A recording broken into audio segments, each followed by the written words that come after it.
हे घ्या. बघ ना किती चांगलं जेवण आहे, खराब थोडी झालंय. वरा काही जेवायला भेटन का? 3 दिवस झाले उपाशी. आपल्याकडे पैसे नाही. मी बाजारातून आणून खाल्लं असतं. काहीतरी खायला द्या, मला भूक सहन होत नाही. वाटलं तर तुमचं काही काम करते. कल्पना ऐक ना, हे जेवण त्याला नेऊन दे बरं. अहो आपल्याकडचं एवढं जेवण आहे आणि त्यांना दिलं तर तुम्ही काय खाणार? मी मित्राला पैसे मागतो, त्याने जर पैसे दिले तर मग तू काय कर, आपल्याला चांगलं जेवण बनव. अगोदर हे जेवण त्याला दे. दरवाजावर जर कोणी आलं ना तर त्यांना उपाशी नसते पाठी. जर तुमच्या मित्रांना पैसे नाही दिले तर? काही ना काही ते डोकं लावतो मी. जाय, आपण हे जेवण खाल्लंच नाही. जाय दी. तुम्ही तर माझं कधी ऐकणारच नाही. आजी हे घ्या तुम्हाला जेवण, तुम्ही जेवा. हे घ्या आजी.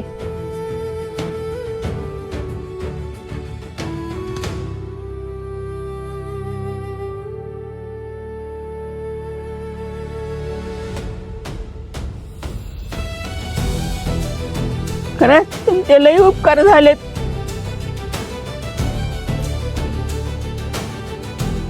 त्यांना जेवण तर चांगलं खाऊ घातलं ना. त्यांना तर खाऊ घातलं, आता तुम्ही काय खाणार? कल्पना, कोणी जर दरवाजाला आलं ना तर त्याला उपाशी पुढे नसते पाठी. ते तर मला तुम्ही कधी नका सांगू.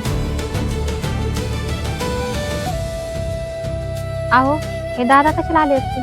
खाऊ ना, बघ बरं जाऊन काय आहे तर. काय दादा? ते समोरच्या घरामध्ये कार्यक्रम आहे ना, तर त्या तिथून तुम्हाला जेवण पाठवते. ते साहेब म्हणले जेवढे आपल्या गल्लीमध्ये कामावाले आहेत ना त्यांना 1 हप्ताभर जेवण द्यायचंय. तर ते त्या साहेबांनी तुमच्यासाठी जेवण पाठवले. आणि हा मॅडम, ते साहेब म्हणले आमची 8 दिवस कार्यक्रम आहे, तर तुम्हाला त्यांच्या इथून जेवण राहील. तुम्हाला 8 दिवस स्वयंपाक करायची काही गरज नाही. थँक्यू भैया, धन्यवाद. बघ, मी तुला काय म्हणलं होतं, वरचं सगळं बघतो. आपण जर मदत केली ना तर वरचा सुद्धा आपली मदत करतो. त्याच्यामुळं आपल्या घरी जर कोणी आलं ना त्याला उपाशी ठेवायचं नाही, आपण त्याला जेवायला द्यायचं. हे तर आपलं काम आहे. मी ताट घेऊन येते.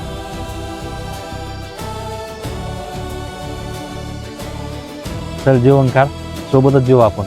बघ, तुझी आवडतीची मिठाई सुद्धा आहे. बघ, आपण जर दुसऱ्याची मदत केली ना तर आपल्यासोबत चांगलंच होतं.